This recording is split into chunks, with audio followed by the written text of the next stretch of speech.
Well, welcome back. This is episode 2 of making a no-coil simple primitive bowl. Episode 1, and I'll put a link out here, we made the bowl. And now episode 2 is to smooth it out, scrape it out, finish it up so it's ready to dry and to fire. So let's get started. The pot has been sitting overnight. It was made about 24 hours ago.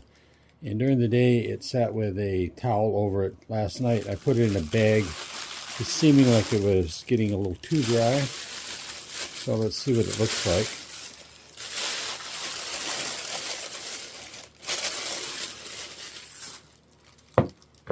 So the clay always shrinks away from the pookie, and this is firmed up quite a bit.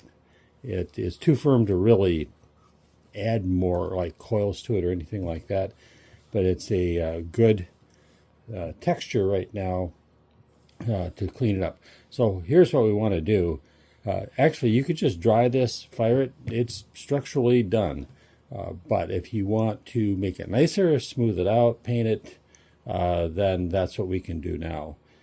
So this will actually come. One of the reasons I like this cloth like this is that you can easily pull the pot out. This is very fragile. These rims especially easy to break, easy to crack. So be careful handling it. Never handle it by just the rim itself. Put your hands underneath it if you can. And so usually what happens is that you end up with little creases and bumps and things. And this is pretty good. I don't know if you can see there's where the rim is. And so I would kind of like to clean that up so that is all as smooth as possible. The smoother the pot is, one, it looks nicer, but it also makes it a lot easier to paint. So what you might want to do is leave it in the pookie when you clean up the inside. And the reason is it just supports the edges a little bit. Don't need to do that, just be careful. The goal at this point is to smooth everything out. Actually, structurally, this pot is done. You can just dry it and fire it and be done with it. But if you want to paint it or make it look a little bit nicer, look for any kinds of imperfections, high areas, low areas. You can fill those in. What I like to do is, one, you can just use a stone, it doesn't have to be a real smooth stone, and you wet it and just rub back and forth, and that will smooth out a lot of things. Now what I like to do is once I do that is take a scraper, and I kind of like these, it's a credit card, and scrape real lightly. Just takes off the very top layer of clay. And that does a couple things. It does kind of flatten things out. It also allows me to see areas that are either high or low. And then I'll go over it again with a wet stone.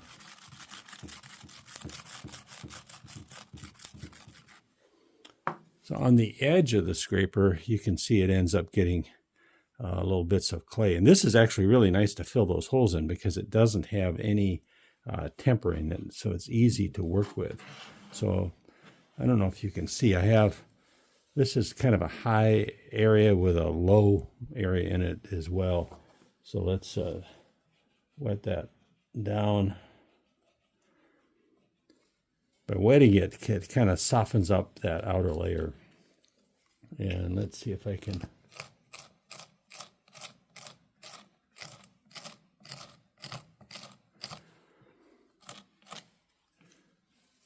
So that's made a difference. Now what I'm going to do is take some of this clay, smoosh it in there, kind of smooth my finger, and then I can take the rock and then work back and forth. So you can fiddle with this as much as you want, as long as you have time and patience. I find it kind of meditative, but it can take a while.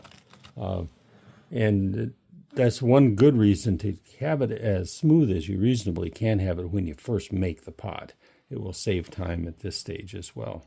But most imperfections can be fixed at this point. The inside is smooth as much as I want it to be or need it to be.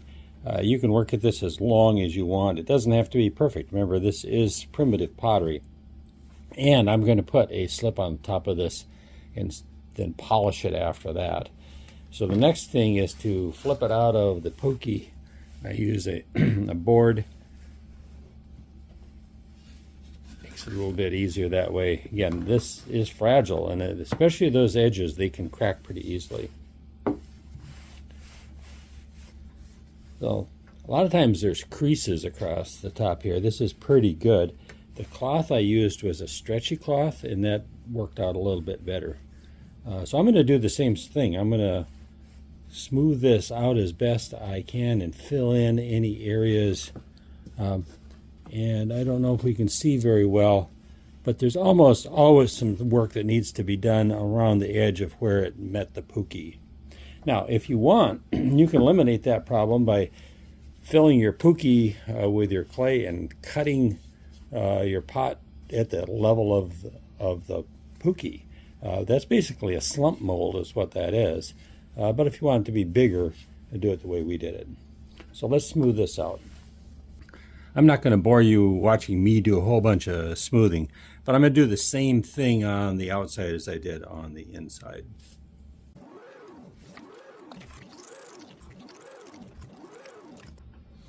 Here you can see where I have a rim, and this is a little bit tougher to deal with. And first I smooth it out or wet it down. This is actually not too bad. Then take my scraper and try and smooth that out as best I can. If you have quite a big divot here, you can fill that in with clay. It's nice if you can get it mostly done just by scraping.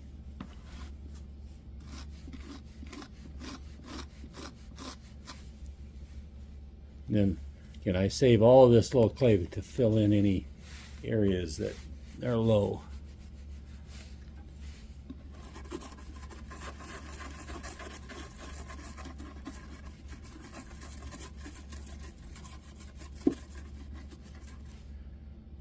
I don't know if you can see, but this is getting kind of a little bit floppy here, so you've got to be so careful. But that's not too bad. And I'll just work my way around the whole bowl and try and clean up that rim edge. So here's an area that is low, kind of a divot, I guess, and so I just take a little bit of my clay,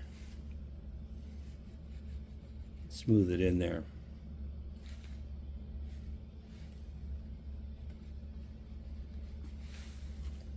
Once it's filled in, take the wet rock, work it back and forth. It's just like troweling cement, really, and evening cement out. There's a little bit of a low area there.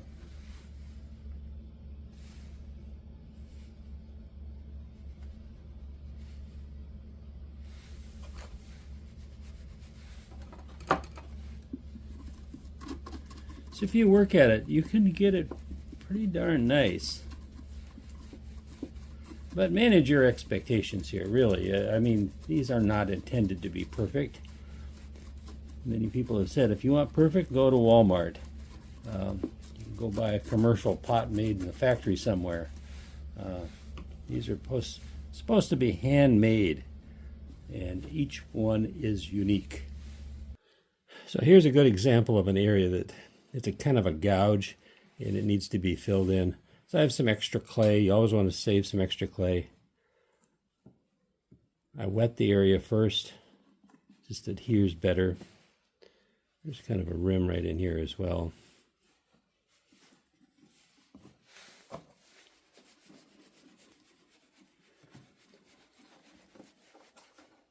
So one option here is to take your scraper and just kind of smooth it. I'm not scraping, I'm just smoothing it out.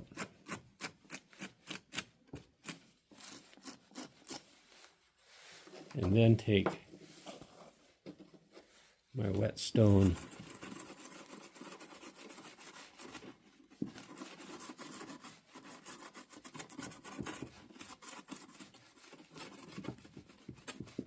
it pretty much gets rid of that gouge.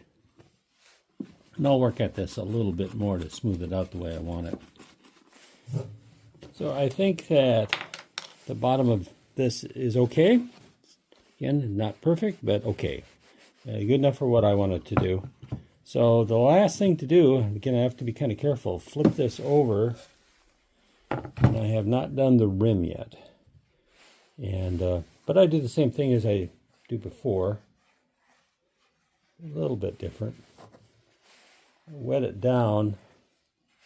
I use really coarse temper, and so that makes smoothing kind of hard sometimes. This case, no scraping. If you have a pretty level rim, you don't have to scrape or cut or anything like that. Again, you can see this is a little flexible. You have to be very careful, always support it. So you can wet your fingers and kind of go around, smooth it out. The other option, a lot of people is use a little piece of leather, get that wet.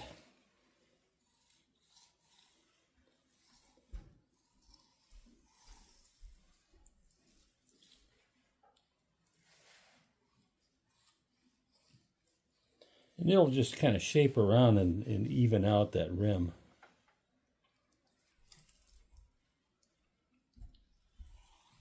So there you have it. I'd say that that is done.